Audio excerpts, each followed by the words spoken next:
Hai semuanya, ketemu lagi di channel saya, Mia Ye. Gimana kabar teman-teman semuanya? Semoga dalam keadaan sehat dan baik. Teman-teman, gak kerasa ya, sekarang sudah awal Desember lagi. Berarti sebentar lagi sudah masuk tahun 2025. Terus di akhir Januari itu ada tahun baru Imlek. Rasanya baru kemarin tahun baru, terus sekarang tahu-tahu udah mau tahun baru lagi. Gimana teman-teman, sudah ada rencana liburan akhir tahun atau sudah ada resolusi tahun depan mau ngapain? Nah, kali ini saya akan kembali bercerita kepada teman-teman. Cuman kali ini temanya adalah tentang salah satu dewi dalam kepercayaan Taoisme. Ini sesuai request dari salah satu subscribers. Baru sempat saya cari dan ternyata hasilnya nggak banyak juga. Tapi sebelumnya saya mau disclaimer dulu. Ini kan memang tentang kepercayaan Taoisme. Jadi mohon maaf buat teman-teman yang berbeda kepercayaan. Kalau nggak suka silahkan di skip aja. Dan saya berharap tidak ada komentar yang bernada negatif di channel saya ini gitu, karena sebelumnya beberapa kali pernah ada juga komentar yang bernada rasis lah atau apalah, jangan lagi percaya pada dewa dewi lah, apalah segala macam, semoga mendapat hidayah, apalah segala macam. Itu jujur saya nggak suka dengernya, karena kepercayaan itu hak setiap orang gitu ya. Jadi tolong jangan memaksakan kepercayaanmu kepada orang lain, karena yang baik buat kalian belum tentu baik buat orang lain. Yang paling baik adalah saling menghargai satu sama lain. Itu aja. Thank you. Kembali ke topik, cerita sedikit tentang Taoisme bagi kalian yang mungkin belum tahu. Jadi Taoisme itu adalah kepercayaan asli rakyat di Tiongkok. Dalam Taoisme memang ada cukup banyak dewa-dewi yang yang dipuja di dalamnya gitu. Salah satunya adalah Jutian Xuanyu, ini yang akan saya ceritakan di sini. Buat teman-teman yang pengen tahu lebih dalam apa sih itu Taoisme, boleh cari di video saya sebelum-sebelumnya, ada cerita khusus tentang Taoisme di Tiongkok gitu. Tentang Jutian Xuanyu ini sempat saya cari juga di sumber-sumber dari Google yang web-web berbahasa Indonesia gitu. Dan kebanyakan adalah tentang legendanya, dan itu sama deh di kebanyakan website. Akhirnya saya cek di paitu.com, itu semacam Chinese Google, dan ternyata legendanya nggak cuma satu tapi banyak. Tapi karena saya nggak terlalu fokus sama yang namanya legenda, saya lebih suka dari sisi sejarahnya, maka saya coba mencari-cari sejarah tentang dewi Taoisme yang satu ini. Nah, kalau gitu kita lanjut aja. Siapakah sebenarnya Jutian Xuanyu?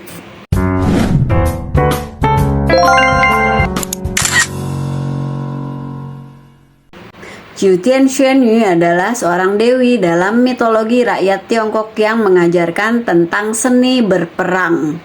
Bisa dikatakan juga beliau adalah dewi perang yang memiliki kekuatan magis yang sangat tinggi. Penggambaran tokohnya sering muncul dalam novel-novel klasik Tiongkok sebagai seorang pahlawan yang memberantas kejahatan. Jutian Xuanyu ini bisa juga disebut sebagai Dewi Xuanyu, atau kalau di artikel-artikel di Paitu disebutnya juga cukup Xuanyu gitu ya. Nah, dalam kepercayaan Tao, Jutian Xuanyu ini dianggap sebagai dewi perang yang tadi udah saya sebut sebelumnya, yang sudah terbentuk sejak dunia baru pertama kali ada gitu. Sejak bumi ini baru pertama kali muncul. Masih dalam legenda diceritakan bahwa Jutian Xuanyu ini merupakan guru dari Huangti atau Kaisar Kuning, yang tidak hanya mengajarkan tentang seni berperang, tetapi juga dianggap sebagai leluhur dari dinasti Shang. Ini dinasti yang berkuasa di Tiongkok sejak tahun 1600 sampai 1046 sebelum Masehi. Lalu siapa itu Huangti atau Kaisar Kuning? Huangti atau Kaisar Kuning adalah kaisar pertama di China yang juga dianggap sebagai leluhur bangsa China. Jadi China atau Tiongkok itu di masa lalu itu tidak berbentuk kerajaan atau dinasti. Jadi zaman kerajaan atau dinasti baru dimulai pada masa dinasti Xia. Ini dinasti yang berkuasa sejak tahun 2070 sampai 1600 sebelum Masehi. Jadi kalau dikatakan Zhu Tianxuanyu adalah guru dari Huangti atau Kaisar Kuning, maka berarti kedudukannya Xuanyu ini di atasnya Huangti, maka ia dianggap sebagai leluhur dinasti Shang. Dinasti Shang ini dinasti yang kedua di Tiongkok. Sebagai guru, Zhu Tianxuanyu tidak hanya mengajarkan Huangti seni berperang, tetapi juga bagaimana caranya supaya sang kaisar itu dapat mengalahkan Zhou. Zhou adalah tokoh dalam mitologi Tiongkok yang merupakan pemimpin suku 9 Li dan dipercaya merupakan dewa perang.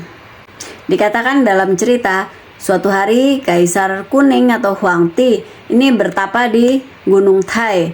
Ia kemudian didatangi seorang wanita cantik dari 9 surgawi yang kemudian memberikannya jimat, teknik dan mengajarinya formasi militer, lalu kemudian membantunya mengalahkan Zhou.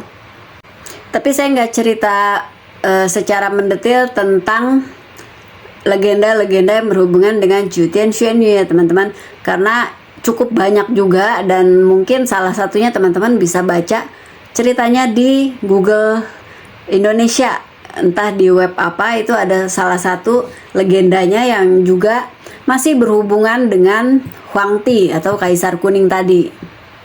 Tadi sebelumnya saya sempat menyebutkan 9 surgawi. Nah ini berhubungan sama nama Zhu Tianxuanyu sendiri. Jadi Zhu itu 9, Tian langit atau bisa dibilang surgawi juga. Jadi 9 surgawi itu dianggap sebagai angka tertinggi yang menunjukkan kesempurnaan ilmu dan kemampuan dari Dewi Taoisme yang satu ini. Selain dalam legenda, nama Zhu Tianxuanyu ini memang terdapat dalam beberapa dokumen sejarah Tiongkok kuno.